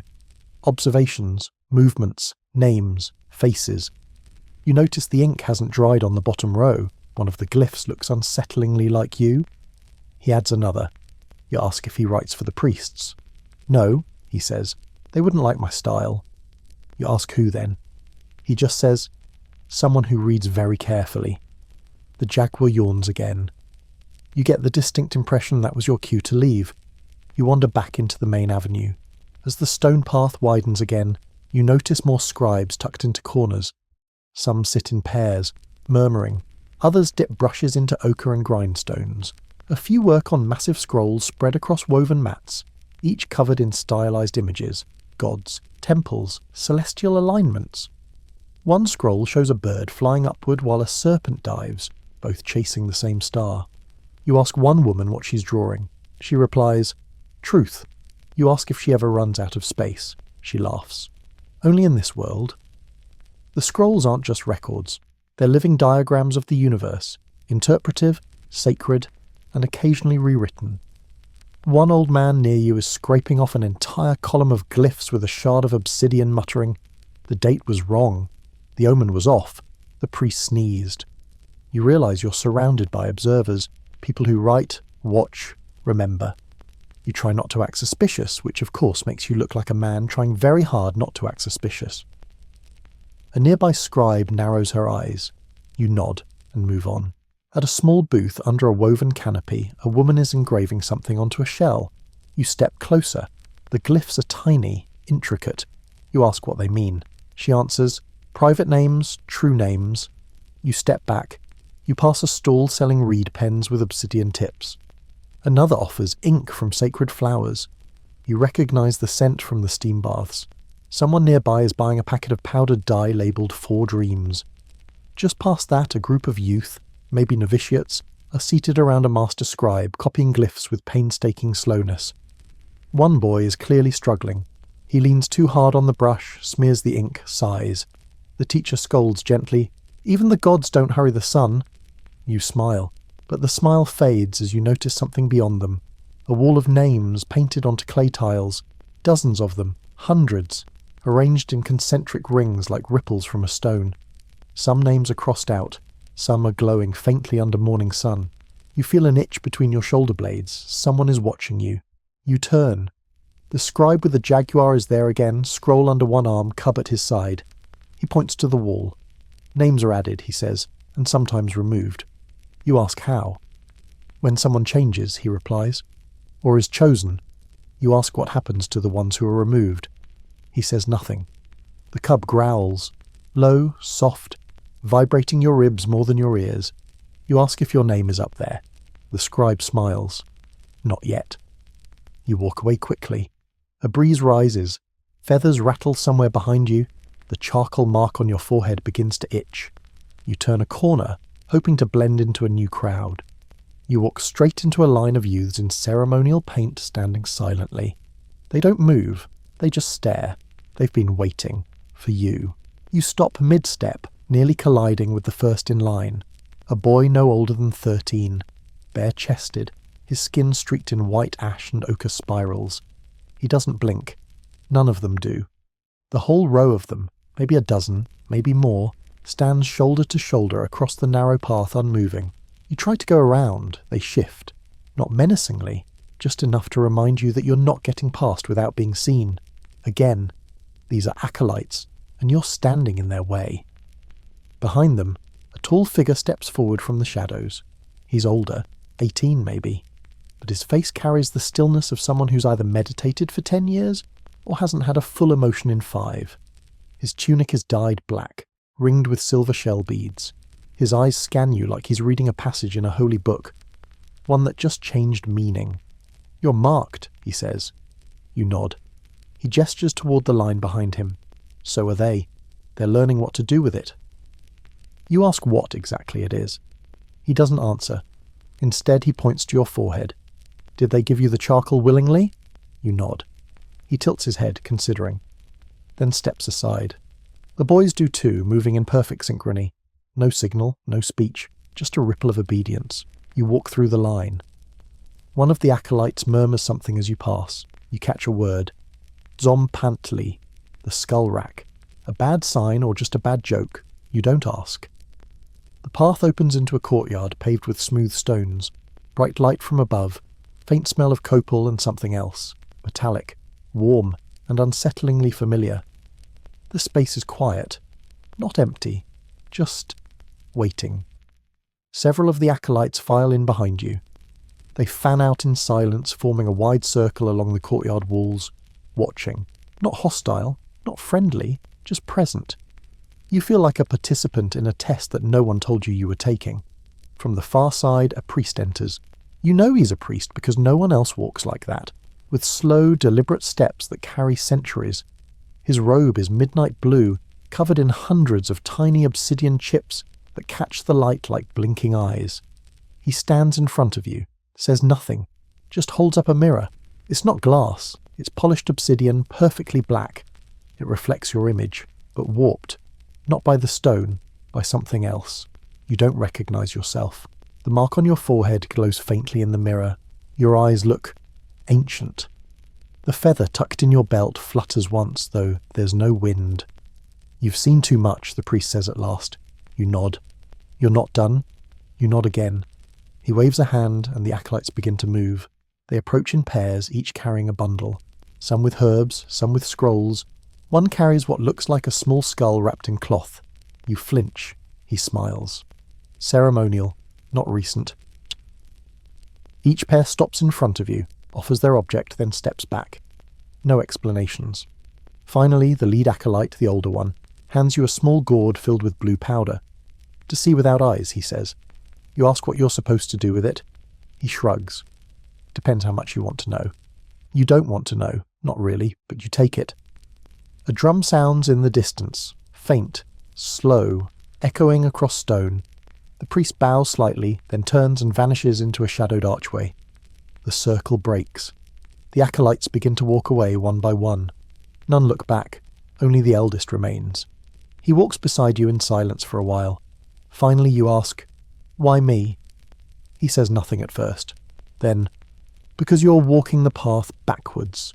You ask what that means. He gestures toward the sky, where a hawk circles high overhead. In this city, everything moves forward by first going back. You try to process that. He stops suddenly, points down a narrow corridor lined with red-painted glyphs. That way. You ask what's down there. He says, "If you're lucky, a musician." You raise an eyebrow. "If you're not." He adds, "A god in a bad mood." You ask which one. He walks away without answering. You're left alone again. You turn toward the corridor. On the wall beside you, a glyph glows faintly, your charcoal mark reflected and echoed in stone. You step into the corridor. The wall's narrow, forcing you to walk sideways. The air is damp, you hear whispering. Possibly wind, possibly not. And then, music. Not flutes, not drums. Something deeper. A low, rising hum that feels like sound before sound. Like what the earth remembers when it dreams. You follow it. Your next destination awaits. Not a god, not a priest, but something far worse. An instrumentalist with opinions. The humming grows louder as you press deeper into the corridor. It seems to rise not from an instrument, but from the walls themselves, as though the stone is remembering a song it once heard sung by the stars. You step into a rounded chamber lit by a ring of torches stuck into carved serpent heads. Their open jaws cradle the flames like offerings. Shadows dance across the walls where murals twist and shift in the flickering light. At the centre of the chamber sits a man, or possibly something being a man for the moment. His face is streaked in black pigment, his eyelids painted blue, his tunic embroidered with spiral glyphs and the symbols for wind and flame. He sits cross-legged before a low wooden table covered in instruments, turtle shells, jaguar skin drums, bone flutes, snail horns, and something that looks very much like a rattle made from human teeth. He doesn't look up when you enter. He just says, "You're late." You apologise. He smirks. "So is the sun sometimes." You ask if he's the musician. He shrugs. "I make noise. Sometimes it means something." You glance at the instruments. He follows your eyes. "Each has a voice," he says. "Each belongs to a god. You play the wrong one, they might listen. Or not." You ask if that's dangerous. He grins. Only if you care about being remembered correctly. You start to sit on a nearby mat. He waves a hand. No, stand. You stand. He picks up a conch shell and blows into it. Long, deep, mournful. The tone curls through the chamber and up your spine like a cold wind. You feel your teeth tingle. That, he says, is for the ones who never left. You ask who that means. He leans forward. Everyone. He sets the conch down and picks up a drum made from a turtle shell stretched with hide. He taps it 3 times. Boom, boom, boom. It matches your heartbeat exactly. You blink. Then he lifts a bone flute, presses it to his lips, and begins to play. The sound isn't pleasant. Not at first. It scrapes across your ears like wind through cactus needles. But underneath there's a pattern, something spiraling inward. You realize it's mimicking breath. In, out, short, long, shallow, deep. He stops. You're breathing exactly with the rhythm. See, he says. Music remembers faster than people do. He hands you the flute. You don't want it. He insists. It's light, cold. You raise it to your lips and blow. Nothing. He sighs. Breathe from below. The gods don't hear shallow air. You try again. This time, a note escapes. High, thin, reedy. It echoes around the chamber like a question. Better, he says. Now give it back before you offend someone. You hand it over. He picks up the tooth rattle, shakes it once. The sound is dry and faintly terrifying. That's for telling the dead to stay where they are. He doesn't explain who might need that warning. Behind him, a mural catches your eye. A god with an open mouth, teeth spilling music. From the mouth, dozens of people fall, tangled in ribbons and strings, their limbs caught in notes. Xochipilli, he says, following your gaze. The flower prince, patron of music, dance, madness. You ask if he believes in him. He tilts his head. I believe he hears better than most. He offers you a small hand drum, simple, unmarked. You hesitate. Play something, he says. You tap once. The sound is soft, hollow, almost like footsteps. You try a rhythm, tap, tap, pause, tap, tap, tap. He nods slowly. That's the heartbeat of a runner, or a coward, or someone trying to sneak past a temple guard. You stop. Keep going, he says. You do. Faster this time. Your pulse speeds up, you lose the pattern. He stops you with a gesture. Your rhythm isn't yours yet. You ask how to find it. He shrugs. Maybe it'll find you.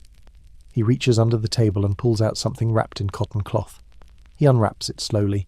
It's a copper censer, blackened with soot, crusted with old resins. The handle is carved with fire glyphs. This, he says, sings to gods directly. He sets it on the ground, pours a bit of powder inside and lights it.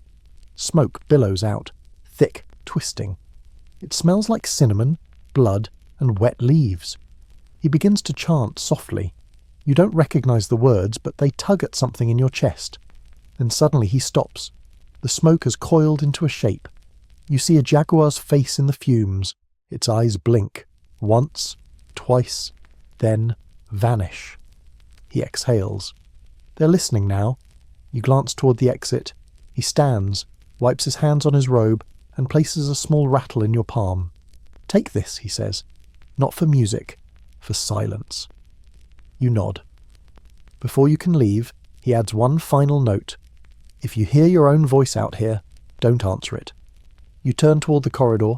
His voice follows. Some songs trap themselves. Some just wait for someone foolish enough to finish them. You step back into the light. The rattle feels heavy in your pocket. You walk quickly, only to stop when you hear a whisper from the corridor behind you. It's your voice, calling your name. You don't turn around. You don't answer. You clutch the rattle tighter and keep walking. The whisper dies behind you like smoke dissolving in wind, but it leaves a film over everything. Colours seem dimmer. The stone beneath your feet feels softer, and the air buzzes with the memory of your own voice chasing you. The corridor narrows again and then spits you into blinding sunlight, and movement and colour. You've stepped into a space so packed, so chaotic, so alive that it takes your eyes a moment to adjust. Drums pound in the distance, flutes trill like birds caught in laughter, and people are everywhere. twirling, leaping, striding in precise steps through clouds of flower petals and ash. You've stumbled into a calendar festival, and you're standing directly in its way. A line of dancers, all wearing elaborate masks and stiff ceremonial skirts, nearly collides with you. A man in a flamingo-pink cloak grabs your arm and yanks you back into the crowd. He mutters, "Watch where you step, some of them are gods today." You try to apologize. He's already gone. You stand against a wall, catching your breath, watching the procession of time pass before you. Each dancer represents a day sign in the sacred Tlatelolco, the 260-day ritual calendar. Some you recognize from murals: crocodile, wind, house, jaguar. Others a stranger: flint knife, rain, monkey. Each one has its own mask, its own rhythm, its own music. They don't match. They don't need to. The house dancer wears a pyramid-shaped headdress and moves in slow stomping circles. The monkey dancer swings from arms to feet in spirals, shrieking with laughter and flipping into somersaults. The rain dancer trails actual water droplets behind him, flinging them into the air like blessings or threats. You ask a nearby girl what this is. She says, "Today, time is waking up. We remind it who it is." You nod slowly. Another man adds, "And it reminds us who we aren't." Someone hands you a wreath of marigolds. You start to decline, but they're already gone. You tie it to your belt, where the feather and rattle now jostle together like unwanted souvenirs from a haunted gift shop. The dancers spin. The drums grow louder. Suddenly everyone freezes. Even the air. You realize the next dancer hasn't appeared. There's a gap in the procession. People glance toward the corridor behind you, expecting someone or something. The drummers shift awkwardly, uncertain. Then a figure steps into the circle. They wear no mask, no cloak, just a plain cotton robe and a single red line painted across their eyes, like a sunrise at war. They walk with bare feet across hot stone, leaving no sound. They stop in the center of the circle and raise one hand. Everyone kneels. You're the only one left standing. You kneel. The figure lowers their hand. The drumming resumes, slower now. The dancers begin to move again, this time in reverse. You watch as the wind dancer twirls backward. The house dancer stomps in reverse. The jaguar dancer prowls as if retracting a hunt. You lean toward a boy kneeling beside you. "What's happening?" he whispers. "The calendar's closing, the gods have seen enough." You whisper, "Enough of what?" He doesn't answer. You rise carefully as the procession begins to fragment. Dancers drop their masks and step back into the crowd, suddenly ordinary again. A woman laughs and tosses her headdress onto a pile of others. A man wipes face paint from his jaw and sighs, like he's just come off stage after playing the role of himself. You find yourself walking through what looks like a market for discarded time. Cloaks, shoes, drums, rattles, all used, worn and surrendered. A man is burning feathers in a small clay bowl. Another is collecting petals from the ground with a bone spoon. You spot a stall where a woman is selling used day masks. You pick one up. It's shaped like a flint knife. Jagged, sharp, expressionless. She says, "Yours is not here yet." You ask when it will arrive. She shrugs. "When you need to remember, or forget." You back away. At the edge of the square, the air changes. Less festive, less forgiving. You hear soft bells in the distance. Not joyful bells, warning bells. A girl runs past with chalk in her hair and a blood-red smudge on her ankle. You try to follow, but the crowd thickens again. This time not with dancers, but with temple guards. Broad-shouldered, quiet-eyed, holding ceremonial staves that double as weapons. They walk calmly through the crowd. People make way. They're not looking for trouble. They're looking for someone. You turn your back, melt into the crowd. The drumbeat is fading. You pass a circle of musicians packing up their instruments. You pass the rain dancer now seated, sipping maize drink from a gourd. You pass a boy sweeping up bones. You don't look too closely. And just as you're about to leave the square, someone grabs your arm. You turn. It's a woman in a sun-yellow robe, her face painted half white, half obsidian. She leans in and says, "Time doesn't forget, even when you do." Then she presses something into your hand. A shard of obsidian. Sharp. Cold. Smiling back at you. You stare at the shard of obsidian in your palm. It catches the sunlight and doesn't reflect your face so much as distort it. Your eyes warped. Your mouth elongated. The charcoal mark on your forehead blooming like spilled ink. You look up. The woman in yellow is gone. Just gone. You pocket the shard with a slow, uncertain hand and step away from the fading music, leaving behind the remnants of the calendar dances and their strange backwards undoing of time. You hope the worst is over. That's adorable, because you've wandered straight into a corridor that feels wrong. The light is dimmer here, the walls lean inward, the stone is damp. Not from rain, but from something deeper, older. You notice carved alcoves on either side, filled with little statues, gods probably, or ancestors, or both. Their faces are sharp, many have fangs, and every single one is looking at you. You try to keep walking calmly, but then you hear a voice, not a whisper this time, a vendor's voice, cheerful, pitchy, very much alive.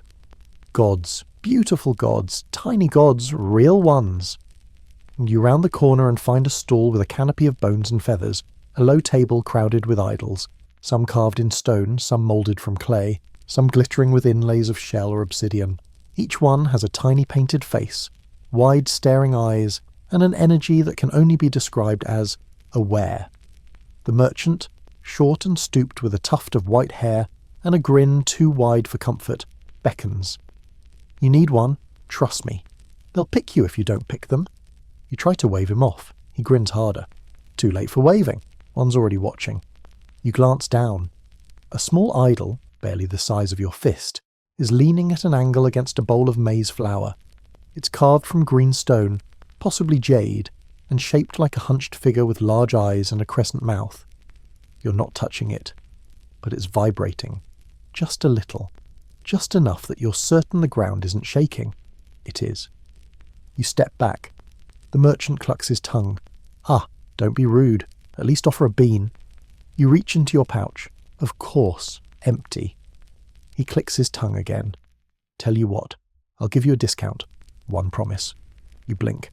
A promise of what? He shrugs. Doesn't matter. Just make it.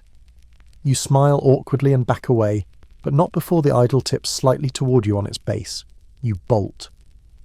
The next corridor opens into a small chamber filled with incense and silence. No vendors, no guards, just rows and rows of offerings. Not for sale, not display. Left by someone who needed help, or forgiveness, or mercy. You see bundles of maize, folded cloths, small animal bones, feathers, carved hands, cups filled with ashes. One bowl holds hair, another holds teeth. This isn't the gift shop. This is where people speak to gods directly, and leave something behind in exchange for being heard. You feel the obsidian shard pressing into your side through your pouch. A whisper inside your head says, you should leave something too. You don't listen. Instead you move toward the back wall, where a much larger idol sits. This one is ancient, blackened with age. Its face is worn smooth, as if thousands of hands have touched it. In its lap is a bowl. Empty. You're not sure what to do. A man enters behind you, quiet, face painted with 3 black lines down his cheeks. He kneels before the idol, places a small bird skull in the bowl, and whispers something you don't understand. He stands, leaves. You're alone. You take out the obsidian shard, you consider it, then place it in the bowl. The idol does not move, but the room does feel colder. You step back. Suddenly behind you, a voice. You bought a god. You whirl. The merchant is back, just standing there, smiling. He gestures to the bowl. Now it waits for you. You ask, what happens if I take it back? He shrugs. Depends. Do you want it to follow you, or stay hungry? You leave, quickly. But as you walk down the corridor again, you hear something behind you, a faint tapping, like stone shifting. Following. You move faster. The light brightens. You're back in the market. Sort of. But it's different now. Quieter. Edgier. Fewer vendors. More watchers. A man passes you with a bundle of herbs. He stops, sniffs the air and says, "You've been touched." You don't ask by what. He hands you a bundle of burning leaves and says, "Hold this. Walk straight. Don't stop for statues." You do as he says. The path turns, you follow it, and find yourself somewhere you never meant to be. Because up ahead, rising over the stone walls and rooftops, you see it. The temple. Not a temple. The temple, the Templo Mayor, and the gods aren't waiting inside, they're waiting for you. The temple rises above the city like a jagged tooth in the sky, each step carved from stone that remembers every footfall, every prayer, every scream. It's not the tallest structure you've seen today, but it feels like the heaviest, like it's pulling something toward it. You, probably you. The Templo Mayor, twin pyramid crown of Tenochtitlan, dedicated to two gods, Huitzilopochtli, the god of sun and war, and Tlaloc, the god of rain and storms, blood and water, fire and fertility. Both want your attention, or something more valuable. You try to turn back. The street behind you is full, not of people, of eyes, faces in doorways, heads peering from behind walls, statues that weren't there a second ago. No one stops you, but no one moves either. You step forward, the air tightens, your legs move like they're not yours anymore, half willpower, half invitation. You pass under a low arch carved with two serpents devouring each other. Their eyes are inlaid with obsidian. One of them blinks, no one else reacts. You step into the temple plaza and the world narrows to a hush. The base of the temple is alive with movement, priests in feathered capes, acolytes sweeping petals into patterns, workers repainting glyphs that never stay dry. A man is dragging a basket of bones like he's moving firewood. You try not to stare. At the centre of the plaza is a flat platform covered in something dark, red, glossy. You don't ask. At the far edge, a group of scribes chant rhythmically, their voices rising like smoke from a censer. They're copying something. You glance at the stone they're writing on. It's not blank. It's your face. You walk faster. A small child steps into your path and hands you a bundle of maize flowers, tied with a blue string. She says nothing, just stares. You accept the bundle. You don't know why. It feels like the only polite thing left in this entire city. You near the temple steps. That's when you see them. 3 figures at the base, cloaked in gold, green and blood-red feathers. Each holds a staff, each stands silent, and all of them are watching you specifically. One of them points to your forehead, the charcoal mark. The green-cloaked figure says, "You're late." The red one says, "You're early." The gold one just says, "You're expected." They part, allowing you to step onto the first stair. You hesitate, not because of fear, because you hear your name again, not whispered this time, spoken, clearly. You turn toward the voice. It's a scribe, one of the ones from earlier. He holds a scroll in both hands. Your name is written on the outside, but the glyph is unfinished. He says, "They asked for your arrival, not your outcome." You ask, "Can I choose it?" He shrugs. "Not here, but maybe before you get to the top." You begin to climb. Each step is slightly uneven, as if the stones have shifted over time, or maybe they were never meant to be uniform. This place doesn't want you to forget where you are, or how high you're climbing. With each step, the noise of the city falls away. Only the sound of your breath and the soft rustle of petals in your hand remains. Halfway up, you pass a niche carved into the wall. Inside is a single skull, bleached, polished, resting on a folded cloth. You glance at it. It opens its mouth slightly. You look away. 2 more steps and the wind changes, sharper now, tinged with smoke and iron. At the top, a wide platform opens up. Twin shrines sit side by side, one painted red and white for Huitzilopochtli, the other blue and green for Tlaloc. Between them is a flat stone slab, worn smooth in the middle, grooved at the edges. You do not need to ask what it's for. A priest emerges from the Huitzilopochtli shrine. His headdress is a blaze of hummingbird feathers. His eyes are completely black. He holds out a hand. You give him the maize flowers. He places them on the stone slab and lights them with a flame conjured from kapal and breath. A second priest emerges from Tlaloc's shrine carrying a gourd of water. He pours it slowly over the flames, and the steam rises high into the morning sky. Together they chant something. You recognize a few words. Sun, life, witness, offering. Then they both turn to you. They ask the question at the same time. Are you ready to be seen? You don't know how to answer. They don't wait. From behind you, the city exhales, and someone new steps onto the platform. You turn. It's the scribe from the courtyard, the one who wrote your name. He holds the same scroll, now fully unrolled, but where your name should be is a mirror. He raises it, and you see your reflection. Not as you are now, But as you've been, covered in sweat, dusted in ash, feather at your belt, rattle in your pocket, mark on your forehead, you've walked the market, eaten its food, touched its gods, avoided its teeth. Mostly, you stare. The priest with the hummingbird headdress nods, and in the reflection, the idol you offered the obsidian shard to appears behind you, closer, watching, still hungry. You blink, and the idol in the mirror doesn't. It just stands there, behind you, in the reflection. You whirl around. Nothing. Only the two shrines, the steam still rising, the priest watching you with that calm, practiced expression that says, "We've seen this before. We know how it ends." You turn back to the mirror. The idol is gone. So is your reflection. Just a blank obsidian sheen now. Cold. Endless. The kind of black that eats light and memory both. You step back. The scribe rolls the mirror scroll shut and says softly, "That's the part they never remember." You ask, "What part?" He smiles. "The end that comes before the ending." That is not helpful. You back away from the platform, but one of the priests raises a hand. "You can't go yet," he says. You ask why. "The final path hasn't opened," the other answers. You ask where it is. They point behind the shrines. A narrow staircase, almost invisible unless you were looking for it, descends into darkness. No music, no feathers, no watchers, just stone and silence. You descend. At first it's just a hallway, plain, cold.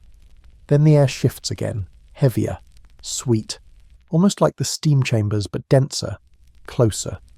The corridor ends in a chamber, not large, not ornate, just full of people, not moving, not speaking, just standing shoulder to shoulder, pressed into the walls, their backs to the stone, their faces all turned toward the centre.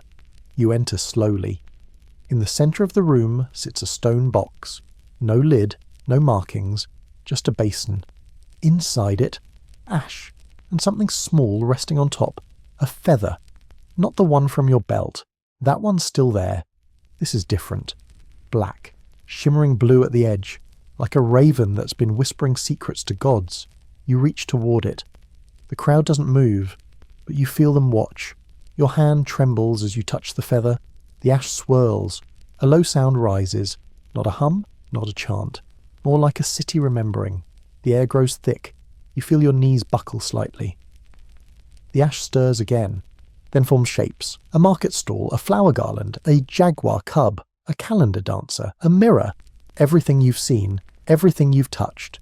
And at the centre of it all, your face, but changed, painted, not with charcoal this time, but with red and blue spiral glyphs, across the eyes, down the chin, markings you've seen on statues, on offerings, on the dead. You stagger back. The stone box fades into darkness. The people in the room, gone, just gone. You're alone again, except you're not. You feel breath at your neck. You turn, no one. But on the wall beside you is a glyph, newly painted, still wet. You recognize it. The spiral from the tattoo ceremony, the one for the long journey. You reach out to touch it. A hand catches yours. The scribe. He's here again. He says, "They've chosen your path." You ask who. He shrugs. "The ones who never left." You ask if you can refuse. He says, "You already didn't." You climb the stairs again, back to the temple top. The city is spread below like a sun-drenched mosaic. And there, standing in the plaza, is the vendor who tried to sell you the god idol. He waves.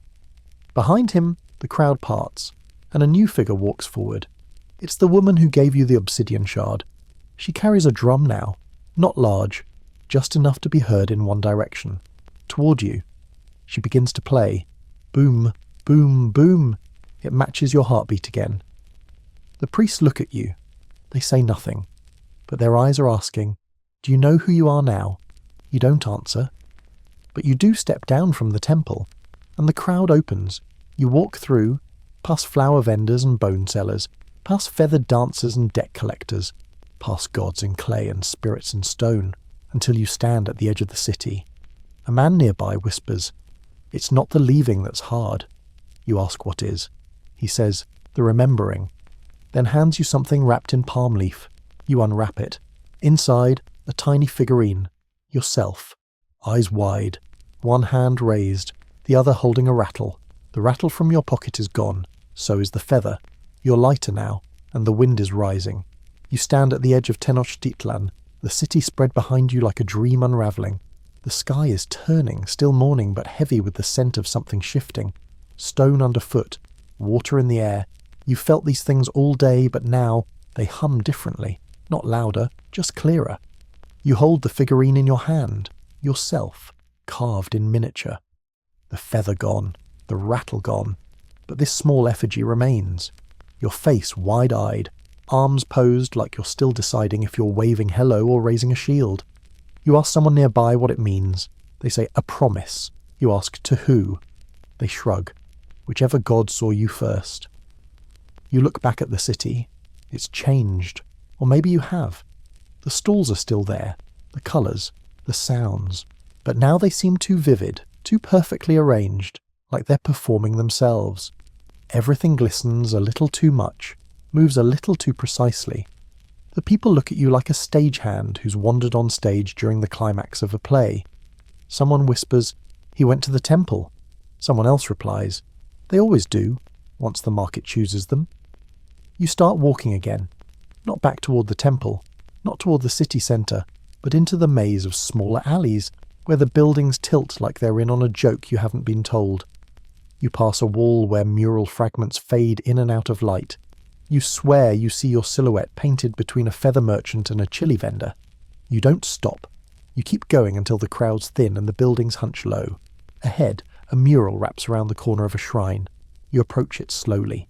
A serpent, coiled in a circle, its own tail in its mouth. Beneath it, a doorway. Not large, just a crack in the wall. Like an invitation you weren't meant to notice. You step through. Inside, stillness. A single room. A mural of the city painted from above. Tenochtitlan ringed by water, threaded with causeways, the sun hanging low over the great temple. And there, painted on the far edge, a single figure walking away, small, quiet, familiar. You sit down. The floor is cool. A clay cup sits beside you, filled with water and a single floating petal. You drink, and the tension in your chest finally unwinds. Not all at once, not completely, but enough. Enough for you to close your eyes and see it all again.